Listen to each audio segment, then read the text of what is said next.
Hello and welcome to Wrestling in Mom's Basement. This is going to be the Monday Night War review episode for May 20th, 1996. I, of course, am Patrick Young. This gentleman to my right is my co-host, Joe Venuto. Rolls still in the Civic Auditorium with Sioux City, Iowa. Started off with footage from last night from the show Madison Square Garden. It's quickly shown if the big news coming out was Phineas Kiss Sonny. And no, not the curtain call. Well, according to them, it was Phineas Kiss Sonny. No. So we'll see more on that later tonight. Not, Shawn, Triple H, Razor Ramon, Diesel. Them just breaking kayfabe. That didn't happen that night. Yes, it did. No, it didn't. Yes, it did. No, it didn't. Up first, Steve Austin with Ted DiBiase defeated Mark Bear with Sable in 9 minutes. Vince was pretty smitten with Sable in commentary. So does the network. She was posing that. On the networks for the cap. Yes. So that explains why Vince likes Brock so much. They go for exchange of holds in the first portion of the match. Mirror has a crossbody for the first big move, also retaliated by Bully him with an elbow on his shoulder. Also went to the outside. Mirror speed up the pace and developed the slugfest, which was better suited for Austin. He sent Mirror outside into the commercial. Return also hit the Bret Hart second rope elbow for 2. Also started to wear down Mirror. It was time for Mirror's babyface round, which included an incredibly overdone double axe handle. DiBiase tripped Mirror, salvaged momentum, and then Simon Reagan runs out. Whips also the back with a strap for the DQ. Yeah, I thought this was my favorite match on Raw. Yeah. It was a decent work match, and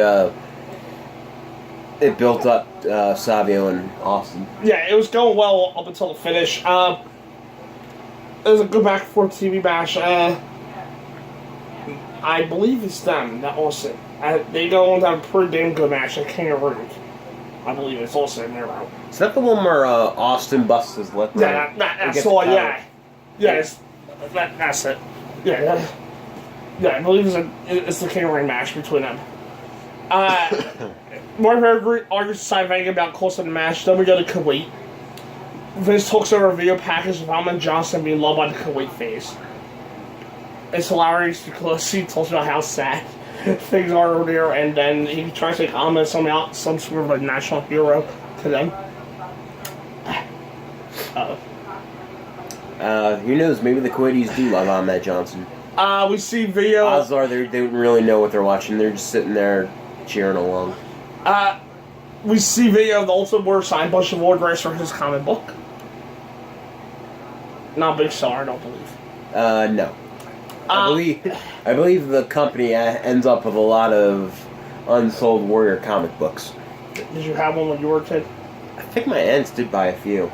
I think I have one. I believe I have one too. So yeah. I can't mock the people. They're here. Yeah.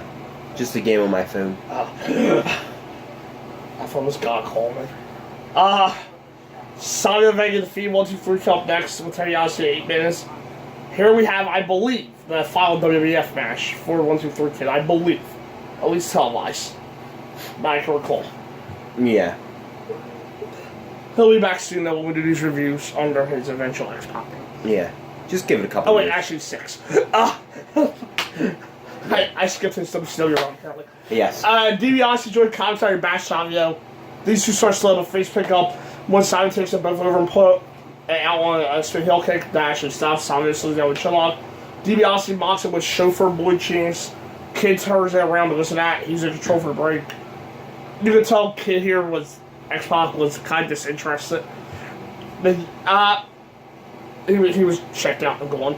He was a splash, the Savio rolls him in the pin and wins. Yeah, there was really just no effort into the match whatsoever. Yeah.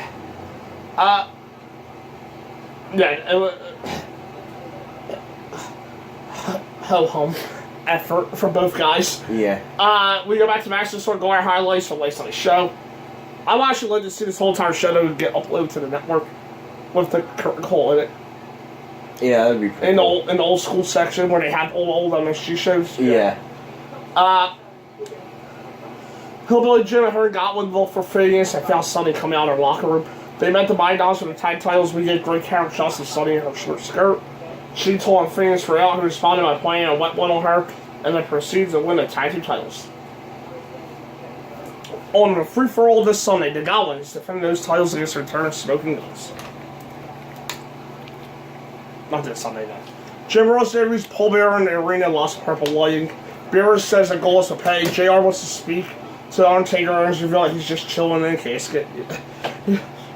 He speaks online in the casket, saying he will seal goals to take there. It gets shut as Mankind shows up and ties stuff around it to keep it shut. Golos is out too, flirting with Paul Bearer. Mankind beats the crap out of a casket, which I think was a steel pole. Yeah. And main event, British Bulldog with Claire's Mason, Jim Cornette versus Jake Robertson in no contest at 11 minutes. Before the match, Cornette announces that Mason's throwing the restraining order for Diana Smith on Shawn Michaels. Gorilla Monsoon comes out the rear of the document. Gorilla understands the term, so he boosts Diana from ringside. So showing the commentary the match is pretty much pointless. Since the focus was on Lawler throwing accusations at Shawn, he brings up Pamela Anderson and Playgirl. Bulldog works the leg because she's just looking for someone to kill time. The match just dragged on, nothing was happening. Diana Smith decides to say screw it and come to the ring. She gets in Shawn's face and he says he won't hit a woman, so he clocks Cornette instead. Bulldog comes out of the brawl with Shawn as the show ends. To be fair, they put on Jake the Snake Roberts in 1996. An 11-minute match. An 11-minute match. So yeah, most of the focus better be on commentary. Oh, I wasn't saying that's a bad thing, by the way. Yeah, no. I just read a review, which I'm fine with that. Yeah.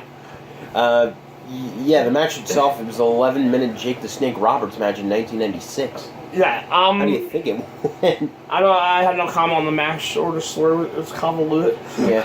Slamboree 1996 results, just in case you don't remember the review or you didn't watch that video.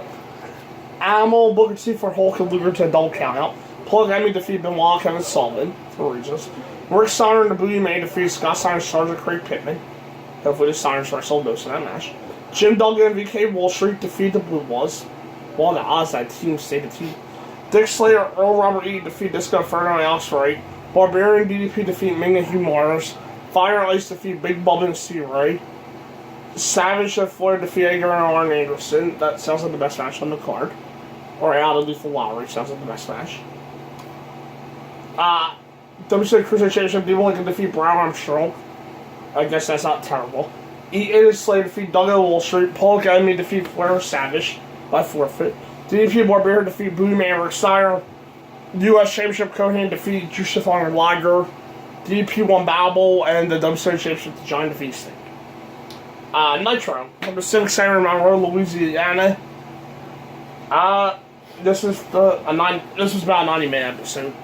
And like an hour or some odd minutes on network. So like the first 90-minute episode of Nitro. Mongo's on commentary because last night he sent a chat to Ric Flair and Arn Anderson, his partner Kevin Green, who had just competed in the Super Bowl in 96. He's busy training night, and that's permanent moving forward. Not drinking in 2 hours to follow. Yeah. The Steinbars and Fire and Ice wrestle to a double count out 5 minutes. Honestly, while I was watching this, all I was thinking was the pay-per-view before was so pointless, was it? Pretty much, yeah. It's made even more pointless than during the middle of the show. Yeah, I was going to say, outside of DDP an accomplished win, it has nothing of relevance. But forget about what I was going to say. Yeah. Ice Train gives Scott Steiner a taste of his own medicine belly to belly suplex. Scott does a much better one to respond. Scott continues to toss his big pose around with a little bit of effort. Scott also sets a forearm off the top to the outside. Rick comes in, trades the blows. With Ice Train, Norton and Scott bow on the outside of the ring. Norton does. I thought it was a cool spot. I'm like for Norton.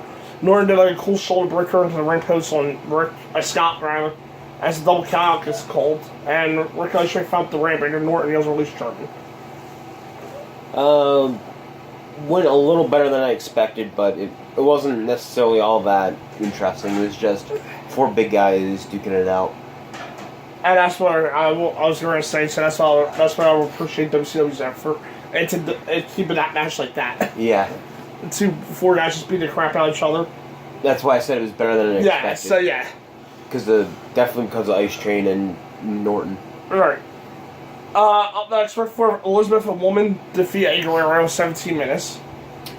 Not only the match of the week, but You're not even allowed to get hear about the match. Okay, spoiler alert. Yeah. Match of the week. Eddie was Arn Anderson's partner last night. It used by them to get Flair a cheap win, leading to this. So there's a story from the night before.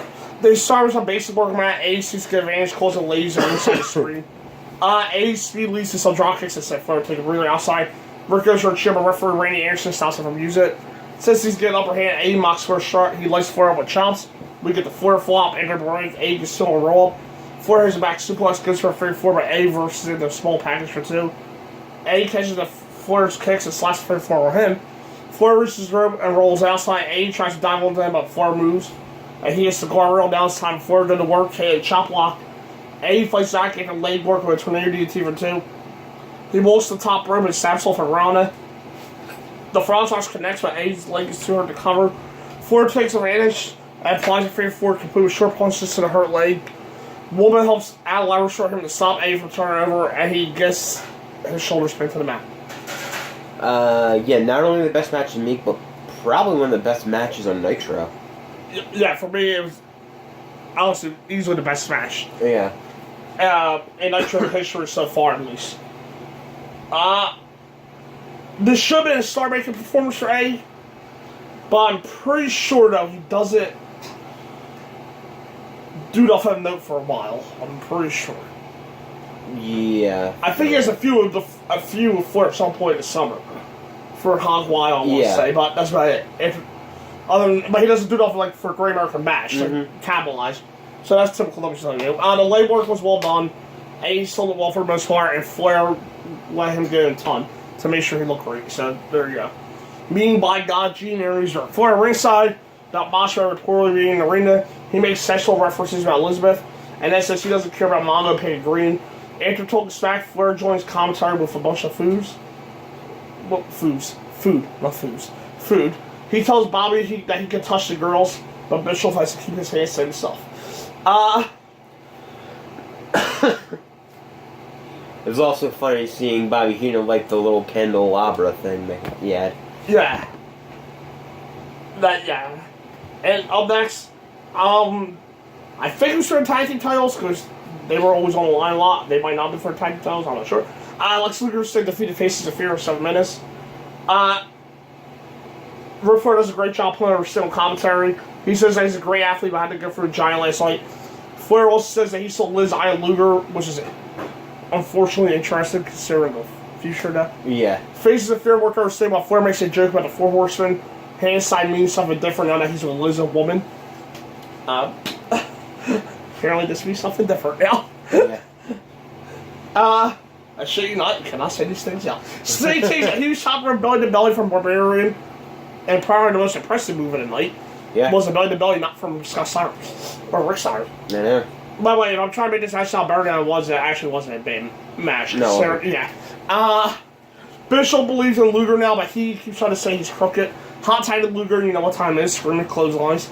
Luger saves Stinger, a superplex, Sting splashes Ming, and Luger gets the pin. Yeah, just a good fun match.